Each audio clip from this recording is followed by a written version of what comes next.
Hello everyone, if Call of Duty Black Ops 7 keeps crashing and restarting your whole computer, then you have come to the right place because in this video I'm going to show you how easy it is to fix that annoying crashing and restarting your whole computer problem on Call of Duty Black Ops 7 easily.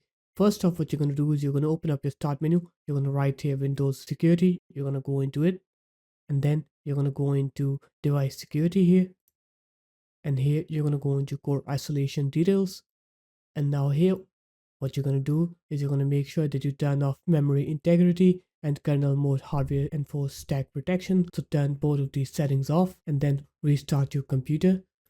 And once you're done with the restart, now you can play Call of Duty Black Ops 7 and you will not get those crashes and restarting your whole computer problems anymore. If you're worried about turning these settings off, then what you can do is you can just turn them on again after you're done playing Call of Duty Black Ops 7 and just turn them off when you're trying to play Black Ops 7.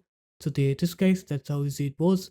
If you guys found this video helpful, make sure to leave a like, comment and subscribe to the channel, and I'll see you in my next video. Peace.